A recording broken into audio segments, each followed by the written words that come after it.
had to take the little doggy and he had to do his business, but I'm here. I'm ready to go, and boy, do I have so much to get to. I mean, just a ton of information for you. If you were here during the early show, I told you that I couldn't get through everything because we had so much stuff on the table. But we are clear now, and we are going to move forward. I'm going to go pretty quick tonight because we have so much stuff to go through. In case you guys didn't realize that the title and the thumbnail, Kash Patel did an interview that SV alluded to at about 4 o'clock this afternoon, and then Tulsi Gabbard did an interview last night, as well as Stephen Miller. But before we get there, I want to talk about the new monster under the Democrat bed, the new monster in the Democrat closet. They've completely pivoted. And now they have found, well, actually, it's not new. It's welcome back to the future. They've gone back to something. Well, they've never really left it. Let's just say they've never left racism. It is always going to be racism, even more than Russia. And now they realize that all their stuff about Russia is falling apart directly in front of them. So all they can talk about now is back to racism. So before I preface this, I want to let you guys know, I don't want to offend anybody, but I'm going to be very frank in regards to what the Democrats and the media, one and the same, what they're doing right now. I think it's very important. So let's get into the new monster. Built families, they developed a culture. They were the keepers of the faith, cultivators of community. And they are the ones who deserve credit for forcing America to rid itself of the stain of slavery. Now, all of this information, these stories are from the Smithsonian's African American History Museum. And I share this not as a lecture for you, but as a lesson. America, the superpower, is largely possible only because of the superpowers of people who went lifetimes without the same rights of generations who were boosted from their backs. True history should include everything. Yes, the evils and the horrors too. And museums are supposed to be places that protect those stories, the images, the lessons, the very things that inform so much of our current state of our republic, from racism to poverty. No matter how painful American history should... You have to realize at this point, I'm sure I'm not pinching anybody, I'm sure you know this, that it's 2025. 2025. The Emancipation Proclamation and the freeing of slaves happened in 1865. 160 years ago, no more slavery in America. 160 years. I can say with confidence that other than the people on Social Security rolls, because somehow they've been able to live like vampires, there's not a single person, not one person in America who was a slave back during the day. None. In fact, 160 years ago, you would even find it hard to even find somebody who knew a slave back then. There's probably a few people who are still around that might have known a slave, but none of these people were ever slaves. I'm not saying this to diminish the scourge of slavery. But as a black guy, I can tell you, and this is going to sound maybe contrite to some people or otherwise, I don't give a shit. What these people did 165 years ago does not affect my life even that much. Not even that much. At a time, did it? No. Yeah, there was racism, but slavery didn't affect my life. Nobody I know baled cotton. Nobody I know got whipped at the post. Nobody I know got invited to the big house. None of that. But the Democrats can't stop. And I don't mean for us to let go of history. I mean, we have historical things that have happened in America. JFK being shot, Pearl Harbor, World War II, World War I, and all kinds of stuff in between 1865 and today. But none of those other things does anybody seem to think it affects your daily life. My father, who taught me a long time ago, and my mom, is like, don't worry about what's there. Worry about what's in front of you. Worry about where you're headed. I talk to you guys often about skating to where the puck is. You can't skate to where the puck is if you're still looking back there at Kunta Kinte. Teaching slavery, I don't have a problem. Making it slavery out to be something that has completely destroyed black people forever, I got a big problem. There's too many people who have overcome regular racism to be worrying about slavery. You see, what the Democrats and the media are doing right now is trying to get people to look away. They've completely failed at every turn. They've got nothing to talk about. So here we go, slavery, slavery, slavery. I'm like, you gotta be kidding. That was the fastest changeover. It was like watching an F1 or a NASCAR change the tires. Oh, no more Russia. Boom, slavery. It was instantaneous. I mean, literally. Putin walked down on the red carpet and he looked at bombs and he chuckled with Trump, and then all the world leaders came, and the next day, okay, right now we're going to talk about slavery. Really? Why? I'm sure some people still care about the historical presence of slavery, but come on, man. There's a reason why it's in the Smithsonian that most people never go to. I'm pretty sure the hood rats that have been shooting up Washington, D.C. don't go to the Smithsonian and go, can you tell me about slavery? I'm young here. I'm 14 and 15. I'm shooting people up. I'm stealing stuff. I'm killing people. But tell me all about slavery. These kids can't flip and read. These kids can't do math. If you said, hey, listen, slavery ended in 1865, little Jerome, tell me, how long ago was that? Yeah, it's pretty simple. Today's 2025, slavery ended in 1865. As we're talking about it, how long ago is that? If you listen to CNN, it was yesterday. To them, this is the biggest thing ever. It's everywhere. Be a thing of reverence. The country's not above critique, but we shouldn't look at our history with contempt either. And I think there is some room for a correction back toward the middle. And in fact, Lonnie Bunch, who heads the Smithsonian, and Donald Trump and his administration, amazing job. In a letter there, they are saying quite the same things. The mission of the Smithsonian is to forge a shared history, a shared future, not just context, but hope, to lead the country and communities together.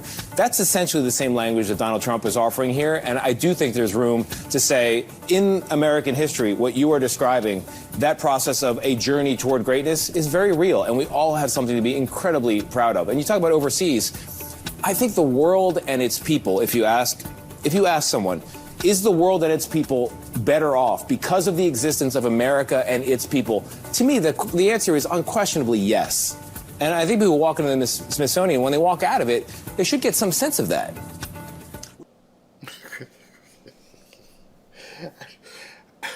I got much better things to do with my time than wander around the Smithsonian. There's one thing, Robin always laughs at me when she talks about history.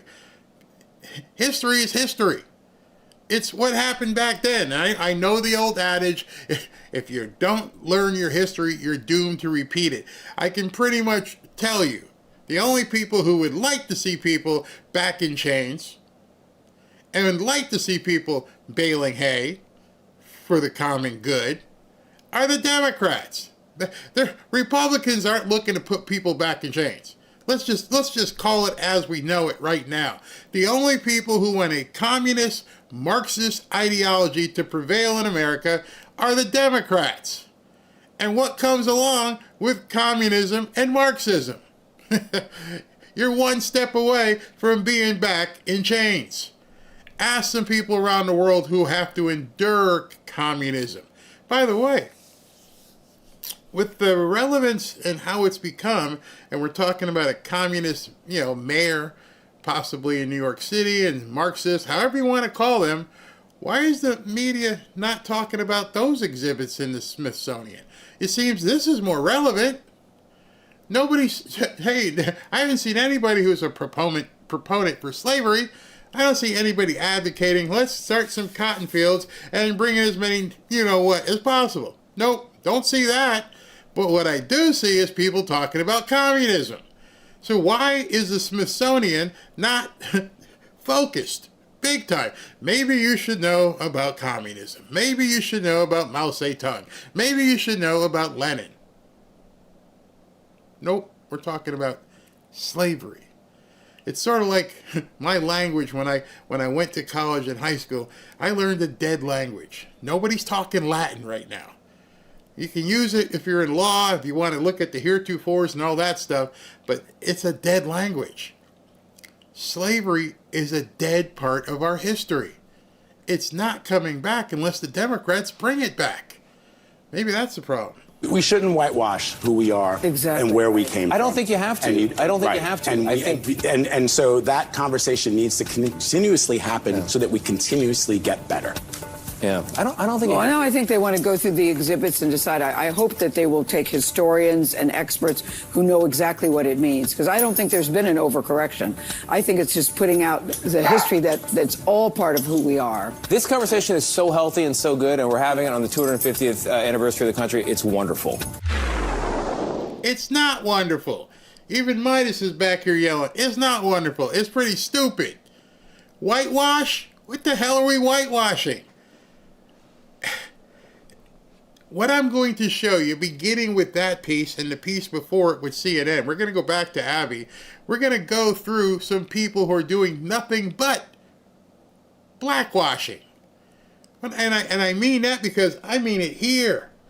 They're looking to brainwash people, keep you guys worried about slavery. I'm like, I haven't even met anybody who's worried about slavery. I haven't even met anybody who goes to the Smithsonian to walk around and be bored by some stupid exhibit. Let me go through there like Night of the Museum, have some animated dinosaurs or something. What in the hell do I care about slavery? Nada. Not at all. And I don't need you telling me white people are bad. I know white people who are bad. I know black people who are bad. What's your point? I'm gonna drop something on you here, and many of you will probably say, what? Okay, so slavery ended in 1865. Do you know how many people in America, not around the world, how many people in America were slaves?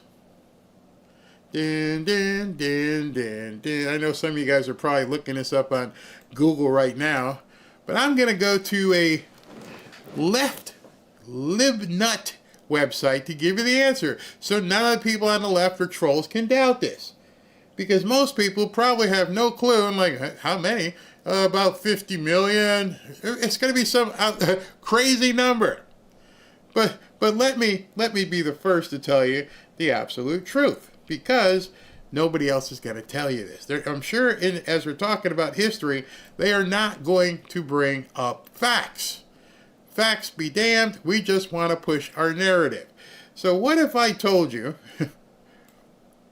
Oh, I'm going to tell you. All right.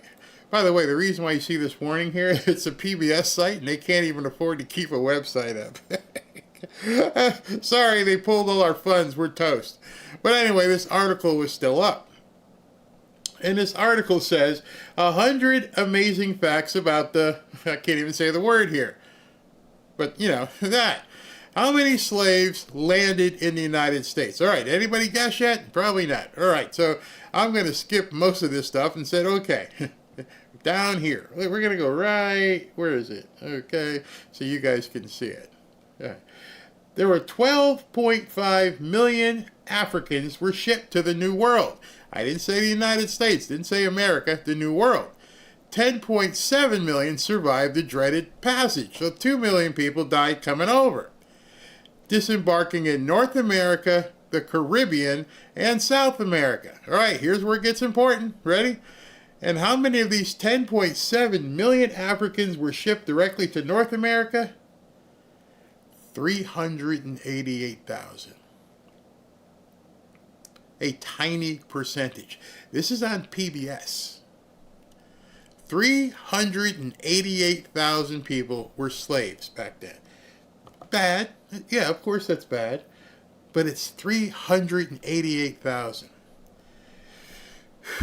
160 years ago.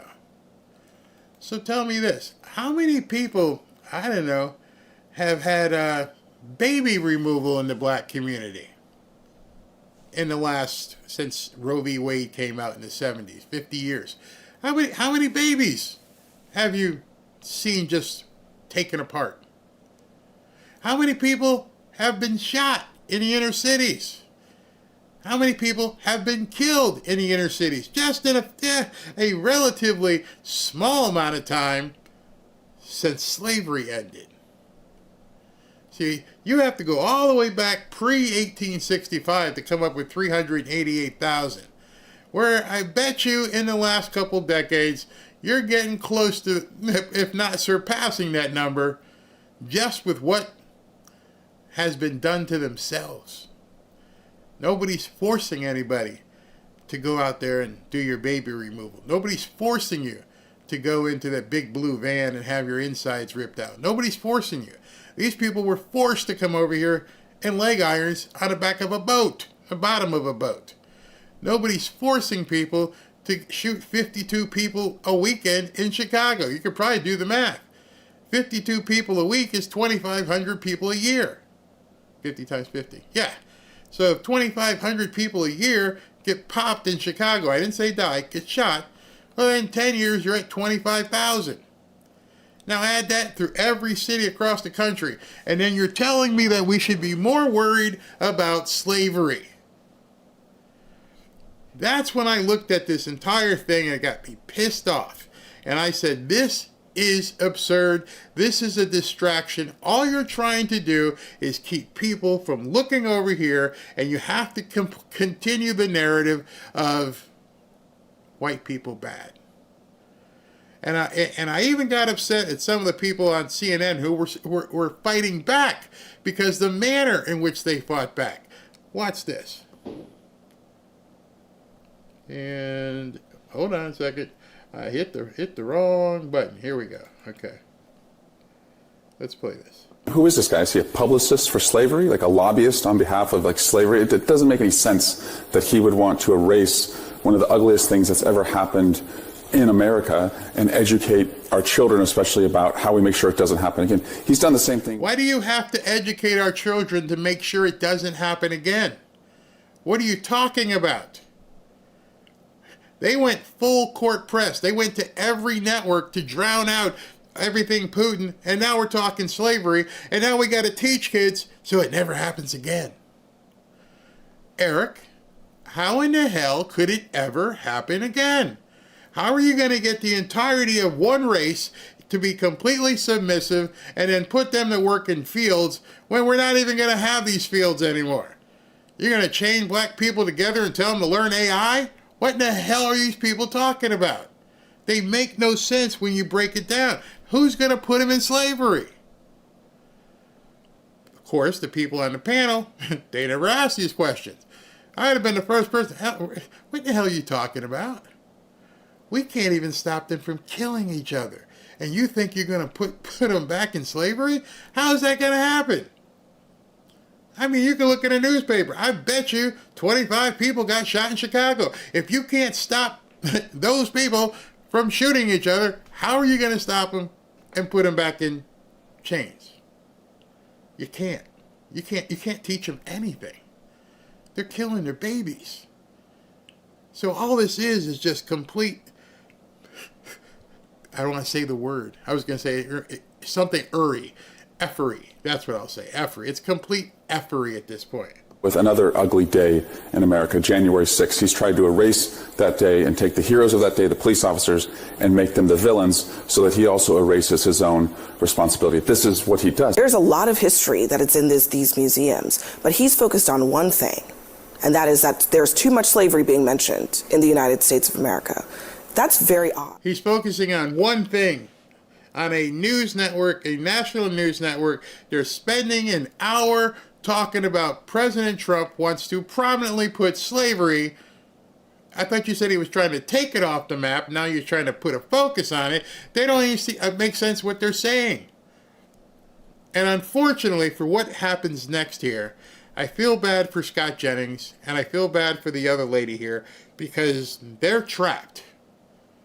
You see, the Democrats know you people are trapped. And when I say you people, I'm saying you white people, because you can't take a stance on this. If you were to take a stance on this, even Scott Jennings, he has to be very, very careful, because the trap has been set. Come out, say what Barry's saying about slavery, and you're done. They'll cancel your career. So you got to be very careful. Tread lightly here, white people. You're don't supposed to talk about it. Batia, honestly. So I want to start by saying I actually agree with everything that's been said, and I loved your opening. And so I offer these comments very humbly because it's an honor to be included in this conversation, which is No, you're doing it wrong. You don't come in meek with this. You come out with fire. I'm black, and I'd have come out with fire. And the first white person well, yeah, I understand this is really tough, and I agree. Hell no! As soon as she calls on me, I'd have been like, Abby, what in the hell are you talking about? It is 2025, girl. It's 2025. We've got all this stuff happening. We're just killing it. The economy's doing well. What are we talking about here? Why did you bring me into this conversation to talk about slavery? People don't care about slavery. But instead, she understood she needed to play meek. Don't upset the black people on the set. And I think we all understand that, and we are all looking for the common ground here. And so what I'm about to say, I don't mean in any way to negate that tone. But starting around 2011... Look at his face. He can't wait. Don't say it. Don't you say it. If you say something, I might jump all over you here on television. Look at his face looking at her. This is a small, petite white woman. And he's giving her the eye like, you don't even know what I'm about to do to you. You better kiss the ring here, girl. You don't want none of this smoke. So you better be very careful here. And she's doing it. And I'm like, I can't even believe what I'm seeing. 2012, sociologists started to notice a shift in white liberal opinion polling to where white progressives became more extreme in their views on race than Black and Hispanic Americans. And they called this, the sociologists called it the Great Awakening. And when they postulated, where did this come from? Why did white progressives suddenly start obsessing over race in a way that was actually far to the left of where Hispanic and Black Americans were on this issue? They found that the media had shifted radically how it talked about these issues. So for example, in 2010, the words white supremacy were mentioned 75 times in the Washington Post and the New York Times. But the media is different from museums. In 2020, the words white supremacy were mentioned 700 times in the Washington Post and the New York Times and 2,400 times in NPR. The word racism 4,000 times in 2020. The words white and racial privilege from 2013 to 2019 grew by 1,500% in the New York Times and the Washington Post. And the word slavery itself exponentially skyrocketed as a percentage of words. I'm offering this only... And she's apologizing for it. She brought the receipts. Hey, guess what? This is a figment of your imagination. You people on CNN, you people on the New York Times, you created this. That's why there's so much racism. Ever since Obama, look at all the stories. 1,500% rise? 1,500? You understand what that number is? That's effing insane.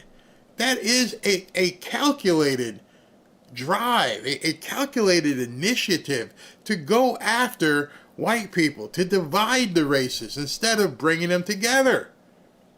You don't ramp up that kind of stuff. White supremacy, what the hell is white? I remember talking about it. Of course, I got a white wife. White supremacy. Huh? What is that? I've lived in the South. I was here. I was in Myrtle Beach. I've lived in the South. What is white supremacy in 2025, 24, 23, 22? Ain't nobody seeing no white supremacy. And when you live in Myrtle Beach or in Daytona Beach, Florida, and you're around the racetrack and just being in South Carolina, you see a whole bunch of Confederate flags. And I saw all these Confederate flags. It didn't bother me. I didn't break into a sweat thinking some good old boys were going to take me out into a swamp. Although when I went to see Robin's parents up in the mountains, that kind of worried me. But anyway, you get my drift. We don't break out into a sweat and go, oh my gosh, there's white supremacists all around me. No. So you just heard her drop the receipts. The media created all of this. And now they're going to go right back to it. I understand. I'm just wondering, what do you think is the problem with talking about slavery, white supremacy, racism, etc.? So the point... Can I answer that, Abby? No one cares. I know that sounds bad because there's probably a few percentage of people who want to waste their time talking about racism, white supremacy, and slavery. Don't know any. Don't want to know any. I don't even want to converse with somebody who wants to talk about those things. If I went to a dinner party or Rob and I went someplace and I'm like, hey Barry, what do you think? How bad is slavery to you? Dude, I'm done. We're done here. I go to the Dolphins game this weekend and we're around the other people and somebody goes, are you worried about white supremacy? I'm like, can I introduce you to my wife? Honey, come here. Oh. No, I guess you're not. Nope, not. Or then when you're looking at the field and you're seeing a bunch of people running around in tight uniforms, then guess what? There's a white guy and there's a black guy. And, the kicker, he's Spanish or something. And then the coaches, there's a black coach and a white. Where's the supremacy you're talking about? I seem to be missing the supremacy. We're fresh out of supremacy today. When I go to the grocery store and the white lady waves, how you doing? Oh my God, is she going to take my food? She probably thinks that black people shouldn't eat. Nope, don't think that. When we go to the car wash, we go here, I wonder if there's white supremacy here. Anybody find the white supremacy? Nope, and nope. So, Abby, what should we be saying about it? Nothing. It's history, as in rear view mirror stuff. And I'm pretty sure every single morning when you wake up, every single morning, and you're brushing your teeth, you realize I'm black. And then every single morning when you head to the CNN studios, there's white people. And they're paying you a shitload of money for you to talk on the air about white supremacy. How can you be so idiotic to even buy into this shit? To make here is that liberals will say, well, this is a reflection of reality, but of course it isn't. This is a reflection of a newfound obsession that was driven by the media, and that doesn't reflect either the moral evil of these things or the historical accuracy. That it was our original sin. Okay, now, the guy I love, watch Scott's demeanor here. I mean, dude, did they not give you what the topics were going to be today? Are you going to say, I got a sore throat? Because I've never seen him this demurred, submissive. This isn't the Scott Jennings we're used to seeing. So fought a war to eradicate it and to get over it as a country. And that was a necessary thing that happened, and a lot of people died, and we did eradicate it, and that's a good thing.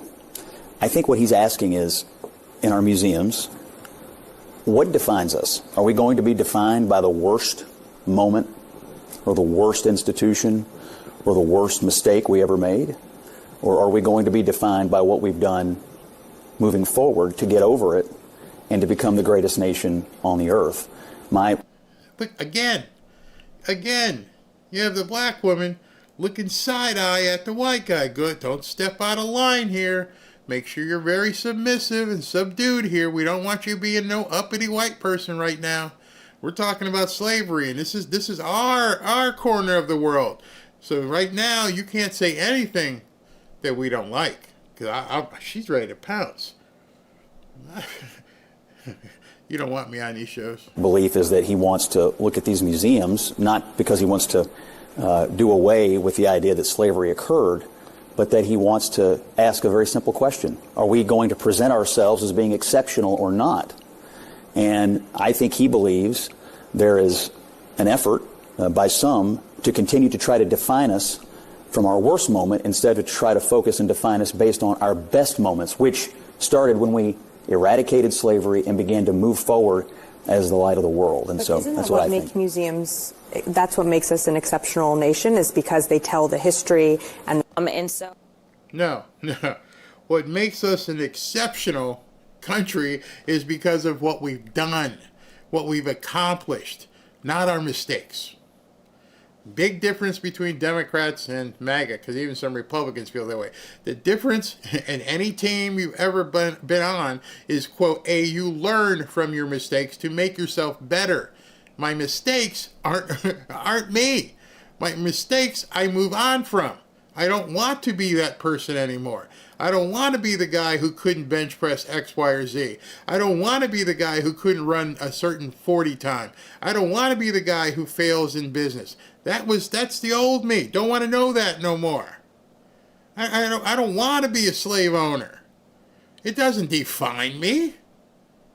I'm pissed off at Scott. What do you mean? It doesn't define anybody here. It was 165 years ago. But then again, you have to think, okay, so the white people on set had to be very careful what they say. So this next piece is on the same network, but somehow this person doesn't have to be careful. Nope, not at all. Oh, I want people to see him and understand who he is. This is a person that has a problem with people of color, period. I don't care how many black MAGA out there with their hats. I want to be clear, when we look at who it is that he's kicking out of this country as people of color, when we look at who he always disrespects and says that they are low IQ, even though when you look at his cabinet, this has to be the most incompetent cabinet we have ever had in the history of this country. When we're talking about people that literally have the ability to drop bombs or order that bombs be dropped or make recommendations that bombs be dropped, and they literally don't know how to get the signal chat right. So we're talking about low IQ individuals, but so long as they say that this guy is their guy, and usually if they work for a certain news network, that's the only qualification that's necessary. I've got news for the president. I am not going anywhere. No matter how many squiggly lines they draw in the state of Texas, I will be back and I will be on his behind and making sure the real accountability that the American people are demanding, whether they're Democrats, Republicans, or independents, that it is had when the Democrats take control of this House in the midterms. Congressman. And I let that play out because I wanted you to hear the fact, again, that Caitlin Collins just sat there. The same person who's always interrupting the President of the United States. She can't wait to get out what she has to say. Just let that little creature say whatever she wants. The one who just insulted every black person who's a MAGA supporter. I don't care how many red hats you got. Dude, why can she say it? Why is it okay for her? And nobody else is also, nobody's calling out her appropriation. She's obviously lately gone to the Michael Jackson School of Makeup. She has decided she needed to lighten her complexion. She's trying to probably audition for a network job, but now all of a sudden you look like Michael Jackson. How come you're 2 shades lighter all of a sudden? Why is your hair completely straight? Are you trying to make sure that the slave owners recognize you might be one of them? Doesn't make any sense, but Caitlin Collins does. She won't ask her. It's absolutely untenable how we can let these people define things in the media. You can't. To offer an unpopular take for a moment, because we speak so much about the occupant in the White House, which denies a truth. And I do believe that this is the season of call a thing a thing. If the Democrats had not for a very long time been operating with scared power, we would not be in this situation. And so, so when my colleague, she was not in Congress at the time, when she talks about riffing on what I offered around Reconstruction and the need to build back better, we had a bill called Build Back Better. Would have had universal child care, would have had home and community-based services for the disabled and the elderly, would have, because of my esteemed ranking member on financial services, Maxine Waters, had a $150 billion investment in housing. Do you know why that didn't pass? Because of Joe Manchin and Kyrsten Sinema. This is the season to call a thing a thing. So this thing that's talking right now, she said to do it, call a thing a thing. This thing that's talking right now, again, what they're doing is they're trying to drum up racial animus. They're trying to divide people and say, basically at the heart of her conversation is that they're just not fighting hard enough, that they need to do more. They need to fight because whatever Democrats have been there right now have not fought enough. Sinema and Manchin are weaklings. They're weaklings. We're the ones that are going to take it to the street. Go out here and do the work of rebuilding with Jasmine a Democratic Party that is multi-generational. How Democrats in the last election lost the youth vote? We have always been the party of the future and aspiration, and they didn't vote Republican, they just stayed home. So how are we going to do the work? And then we got colleagues that think that the answer is to moderate our imaginations, to moderate our aspirations, to shrink when the electorate is telling us no, go bold, go big, go deep. But Democrats... I keep telling you, be ready. They're trying to incite an uprising. They're trying to tell people, Sinema and Manchin got in our way. Now we need to be even bolder. We can't let these white people, these white Republicans, get in our way. Now, I'm not speaking out of turn because I say this within my party. Jasmine and I have these conversations all the time. Okay? All the time. Scared power isn't power at all. And I cannot do the work of rebuilding a party that is intergenerational and multiracial to say, give us the gavel back, but to do what? Barack Obama said, yes, we can, and they don't want to hear Democrats say, yes, we may be. Yes, we'll try. Yes, let's come on home so we can get the gavel back and then tell you we didn't do anything because of the Jim Crow filibuster. I can't imagine what it's like to live in the past, to constantly just think that this is the 60s again. And the entirety of what they're saying, and the reason I play this stuff, because I think you need to hear what they say. They're not talking about making, and you just heard, they're not talking about making anybody's life better in America. Not Jasmine Crockett, not Q-Ball Presley, none of them. Newsom, they don't talk about making your life better. Swalwell, they all have the chance. You're sitting there on TV, microphones in front of you. What can you do for Americans? No, we just got to fight. For what? What exactly are you looking to fight for? They don't get asked that question. They want to fight for power. That's it. Absolute power. Doesn't matter anything else. Doesn't matter if your family can eat. Doesn't matter if you can buy a house. Nothing matters. The only thing that matters is that they control you. So maybe it is that they're trying to basically bring back slavery. I am not going to do that work and go back to anyone and offer them talking points around procedure. When we had the trifecta, the House, the Senate, and the White House, Democrats were so busy, so focused on proving that we were the adults in the room, when we forgot to demonstrate that we're the fighters in the room. You see what's coming. There is no decorum. There's nothing they want. There's no unification ahead. That's it. The Civil War has begun, and too many people aren't realizing it.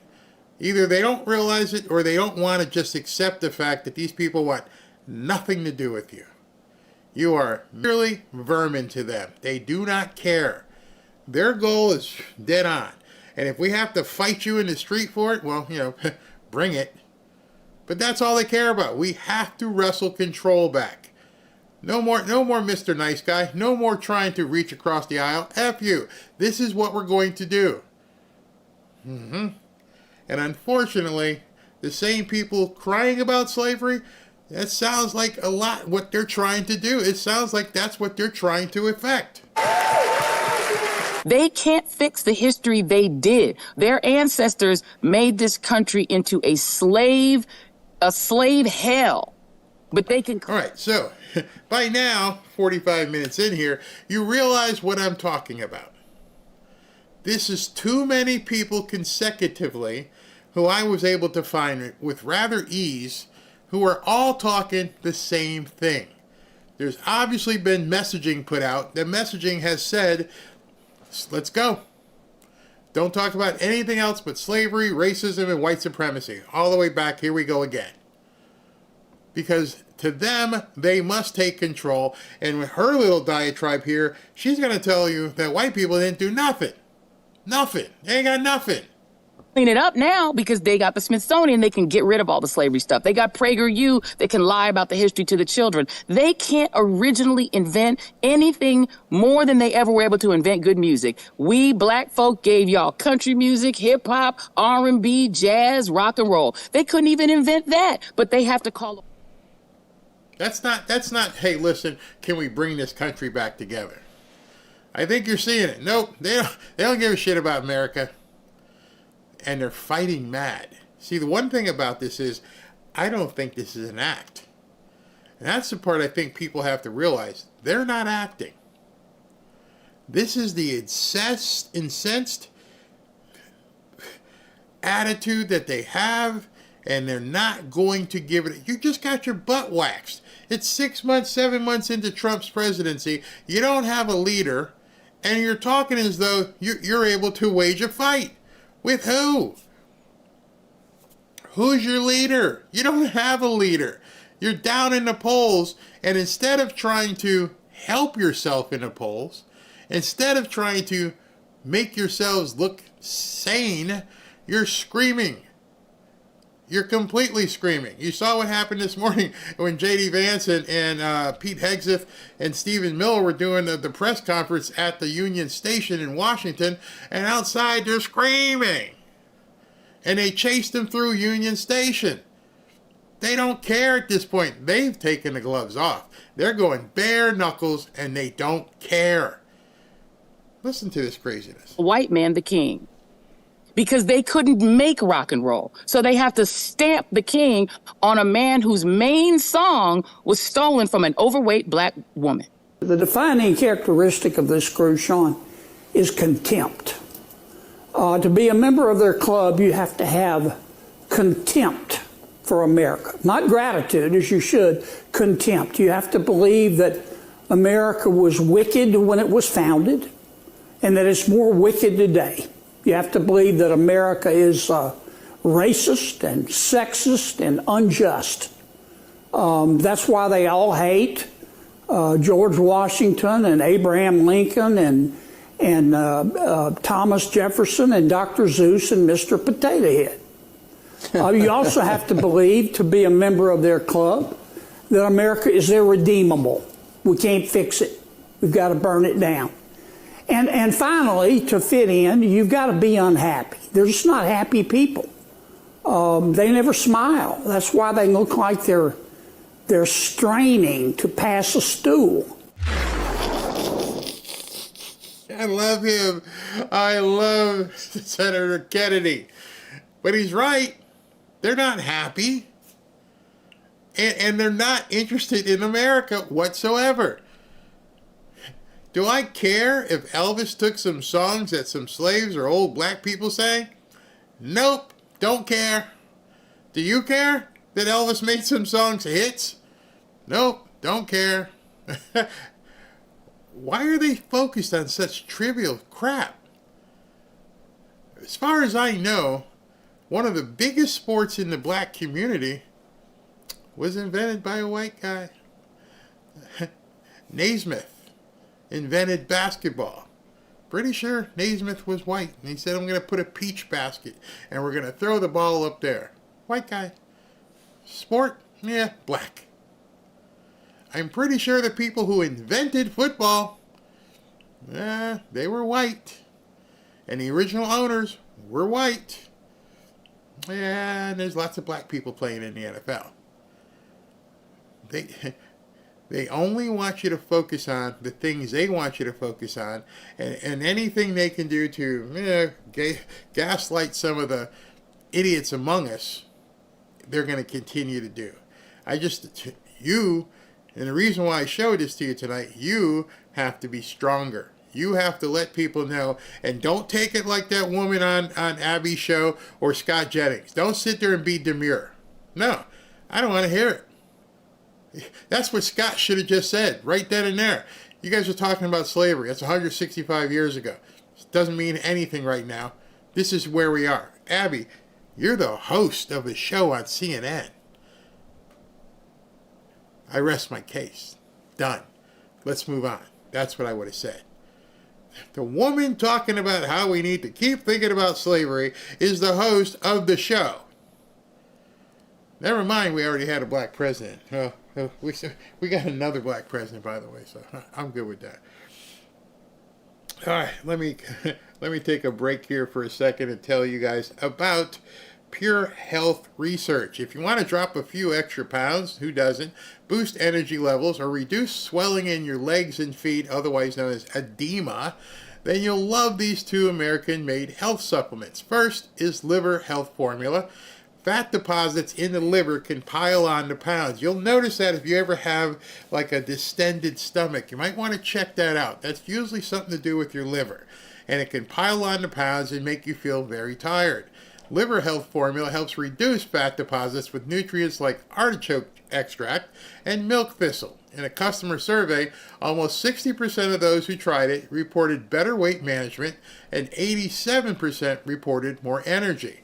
Another product they have is the lymph system support. The natural ingredients in lymph system support help gently flush extra fluid and toxins out of the body, which can help reduce the swelling in the legs and your feet. And right now, for a limited time, you can get 35% off Liver Health Formula and the lymph system support, along with all 45 plus health supplements Pure Health Research has to offer. Head over to purehealthresearch.com and use the coupon code BARRY at checkout. That's purehealthresearch.com and use the coupon code BARRY to save 35% on your order today. All right, let me stop. I'm all worked up myself and take some comments here. If they were blind, they wouldn't have anything to talk about. Yeah, exactly. Let's see here. I am biracial and truly don't care. You'd be hard pressed to see somebody whose life focus right now is white supremacy. Oh gosh, I so wish we could have Trump 2028. Me too. Yeah, absolutely. Please tell me this was a joke here. Somebody goes, wipe that smile off your face, cult monster. I think they were talking about them, whatever. Milk thistle is awesome. Yes, it is. There's so many different things you guys can take, and if you're feeling ill or something, don't immediately look for medicine, because who knows what they're doing to you as well. That is True Gene. I'm right below yet, and Corrupticate. I'm not sure what that means. I actually looked it up, and country music is a combination of cultures starting with the UK. Interesting. I didn't know that. There is also influence by blacks and other white cultures. Blacks did not invent country music. Elvis was the king of rock and beat singers. She can't stand he was white. I am not apologizing for being a Cuban American. Nope, nor should you. Like I said, I would have hate to have been on that panel, because I would have said to him, sorry, got to talk about something else. Yep, Dems have nothing. Exactly. Blacks want segregation. Okay, I'm fine with it. All right, Greg, I'm going to tell you, those blacks. It's a very, very, very, very small percentage of people who believe in this crap that they're saying out there. And they know it. That's why they keep losing. But because of their ideology, they can't change. They've sold in. They pushed all their chips into the middle of the table. There's no way out for them. And you know what's funny? Think to yourself, why is there no way out for them? That is the most interesting part. Why is there no way out for them? Why do they have to focus on this stuff? Well, my belief is because they don't want to improve Americans.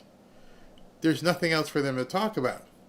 All they want to do is strip everything they possibly can from you and do what they want and stay in power. And so there has to be a boogeyman. I said it months ago. And it's so funny. The boogeyman, I did my Monsters, Inc. parallel. They can't say it about Putin anymore, which means they know a deal is coming as well. So what happens when the deal gets signed and there's peace over there and you can't say it anymore? Well, free Gaza, I think they can just start screaming that off the top of their heads. Free DC, it's crazy. They got nothing. Absolutely nothing. We need to put the human race first, not skin color. The color just makes the world more beautiful. Exactly. I never put skin color first. Doesn't make any sense to me. All right, before we jump over, let's go ahead and listen to Stephen Miller first, because his interview with Hannity last night was pretty short. So let's go ahead and then we'll do Kash and Kash and Tulsi on the other side. So hold on, let's go ahead and listen to Stephen Miller. All right, he's going to be talking about sanctuary cities. It becomes too hot to climb. Here with the details. White House Deputy Chief of Staff for Policy, Homeland Security Advisor to the President, Stephen Miller. So I can sum up the Democrats this way, and we'll culminate this with the Mariachi ban. They lied for 4 years about the border being closed and secure. They never picked up a phone and called any of the family members that we know of. We know Biden and Harris and Mayorkas didn't. We know the Democrats wouldn't stand at a joint session speech of President Trump for Laken Riley or Jocelyn Nungary's family. And they're the party of Abrego, Garcia, and Mariachi bands. What should now happen to these mayors and these? Did Sean say something about mariachi bands? Did Sean actually bring up the mariachi band? I cannot let the mariachi band go unrecognized. We can't do that.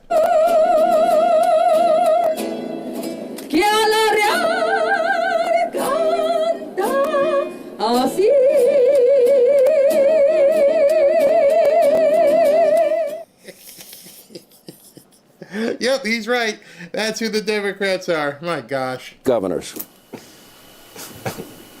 The Democrat Party is an extremist organization, Sean. It's not a political party in any normal sense of the word. A political party represents Americans. It represents law-abiding citizens. All you see all day long are crazy Democrats screeching on TV on behalf of foreign terrorists, hardened criminals, and violent illegal aliens. A political party exclusively dedicated to protecting terrorists, criminals, gangbangers, and murderers. That's what they become. These sanctuary city mayors, DOJ's been very clear. They had a deadline and they violated it. They had a deadline to comply with federal law and hand over the criminal illegal aliens in their custody, the child rapists, the child predators, the drug traffickers, the human traffickers. The sanctuary cities, like Boston, refused to turn over these menacing threats to public safety.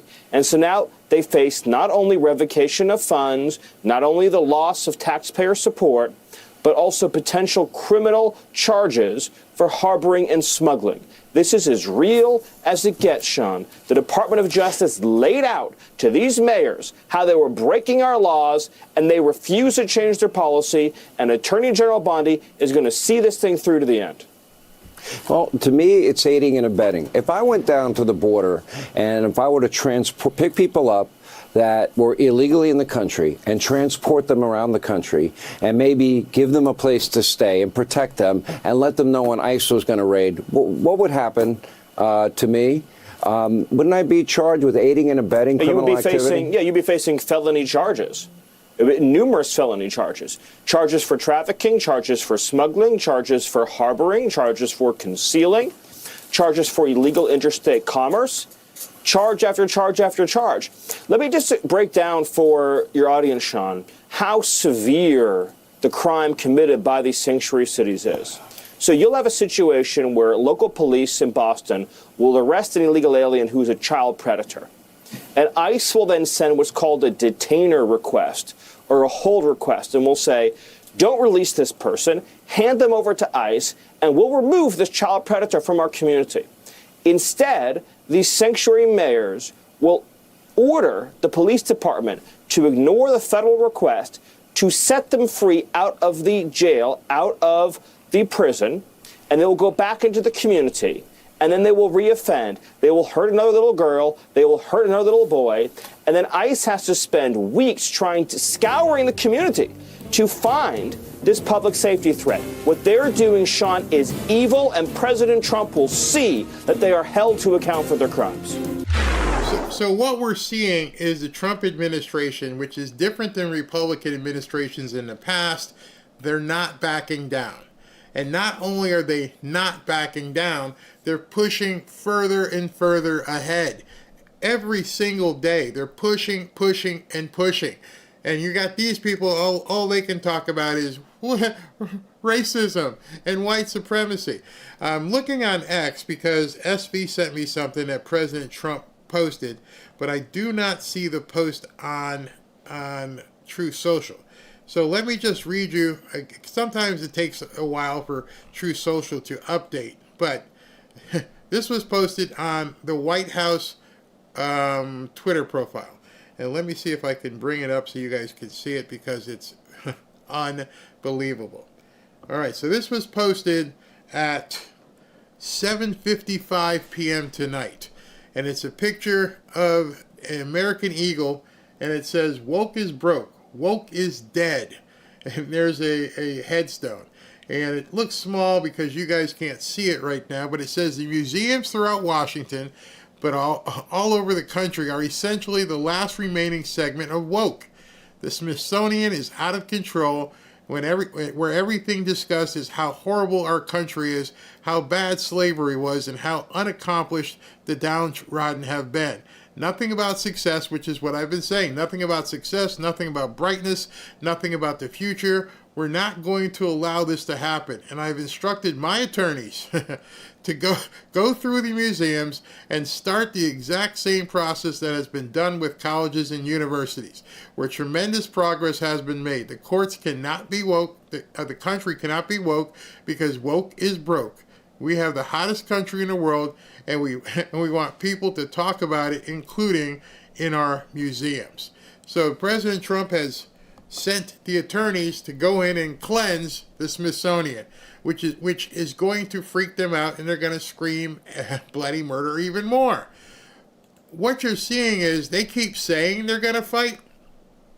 They keep saying how we're going to take it to the streets and fight, except for the fact that he's the one that's fighting. He's the one who's on the offense here. He's the one who's pounding them into submission. Every single day we wake up, it's like, man, dude, it's 8 o'clock, chill. and stuff breaks. So when you're telling people, we're gonna fight, the problem is, you're not fighting now. That's the real problem right now, is you keep telling your constituents, you're gonna fight, after you get smacked and smacked and smacked. And what's really cool to me is that the Trump administration, at this point, they don't care. They are laughing at them. This happened tonight. on Laura Ingram's show. The dance question. I mean, look, the autopsy for the Democrats, some free political advice from the President of the United States is Don't help them too much. Stop sounding like crazy people. That really is all it is. I mean, this idea that Gavin Newsom is somehow going to mimic Donald Trump's style, I think that ignores the fundamental genius of President Trump's political success, which is that he's authentic. He just is who he is. You've got to be yourself. You've actually got to talk to people honestly about the issues. I don't think it's that complicated. Don't be a crazy person. Be authentic. If the Democrats did that, they'd do a hell of a lot better. But the thing is, the Democrats really can't help themselves.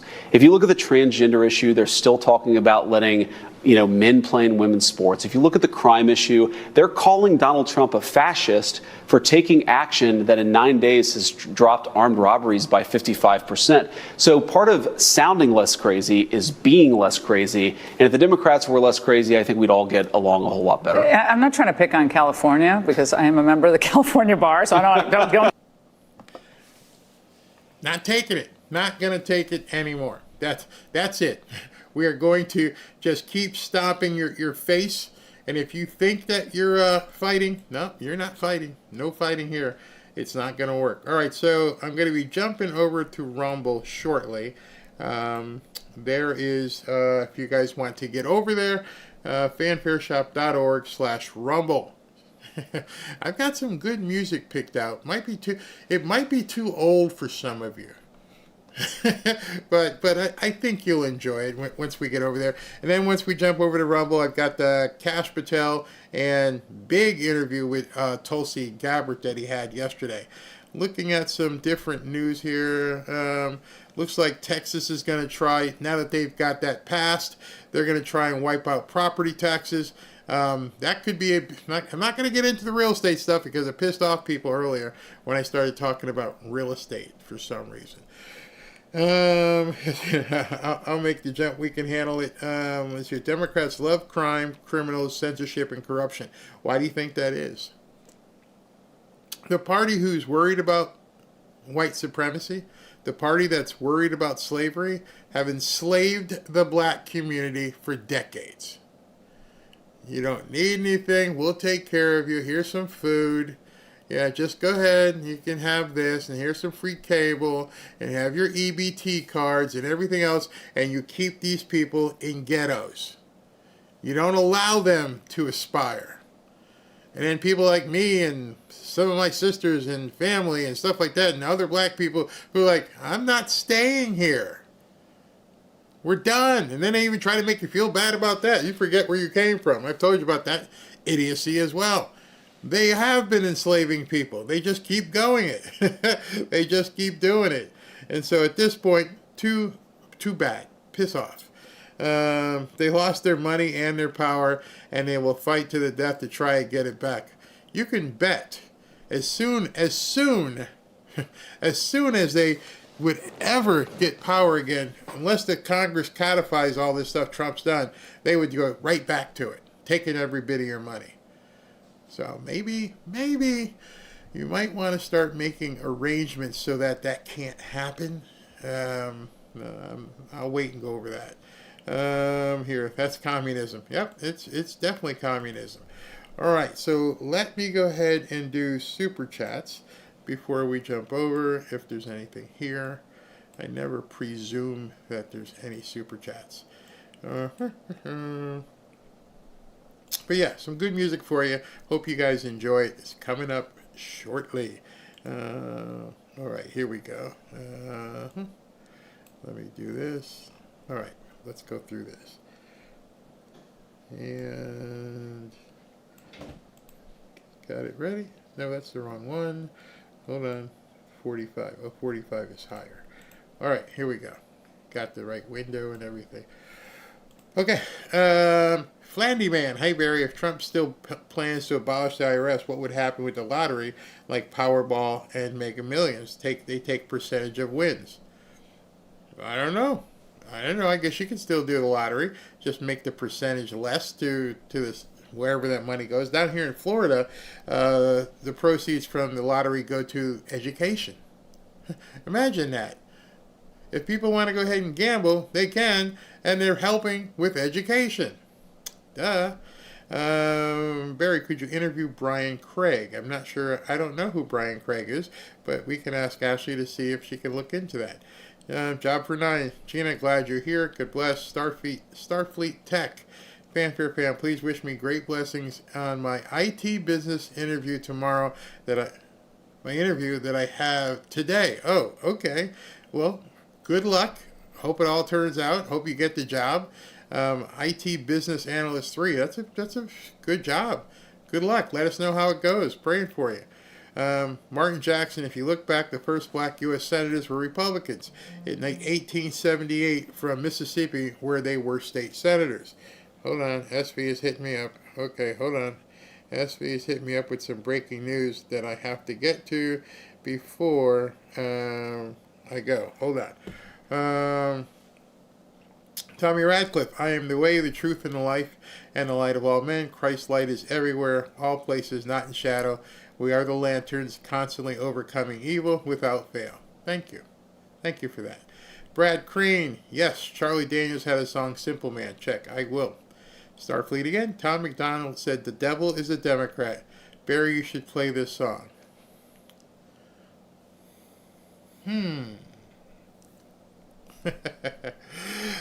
Tracy Morgan, why do you continue to talk about the whiny Democrats? We don't care. I'm ready to move on. The reason I talk about them is the same reason President Trump says he watches them. You need to know your enemy. Don't ignore your enemy. Understand what they're capable of. Understand what they're doing. Bridget Cardray, thank you. Patricia Kuhn, Gaza is turning to Christianity. Oh, amen. Would that be awesome? And Ghetto Sapien channel, there's a class of colored people who make a business of keeping the troubles, the wrongs, and the hardships of the Negro race before the public. Booker T. Washington. Wow, that is amazing. Love that you said that. Let me see what SV has here. And this is not a good thing at all. What in the hell is this? Okay. The entire country of Ukraine is under an air raid alert. All of Ukraine is lit up red with air raid sirens as Russia launches both air-launched ballistic and cruise missiles across the entire country. The map shows every single region under attack warnings from Lviv to the west of Kharkiv in the east. Citizens across Ukraine are being urged to take shelter immediately. What? What? Oh my gosh. Why would Putin do that? That's absolutely crazy. We have to look into that and monitor that before tomorrow. Insane. We have a Rumble super chat. The party that wants to, this is from Dave H. The party that wants to continually focus on slavery forgets that it was primarily blacks in Africa who sold other blacks into the slave trade. Shh, not supposed to tell them that. Not supposed to tell them that. No, not supposed to say that. All right. So, as you guys know, I'm going to play the break music right now. And then once we play the break music, we will stop broadcasting on YouTube and X and just be on Rumble. So jump over there, join us, because that's what's coming next. Talk to you in a little bit.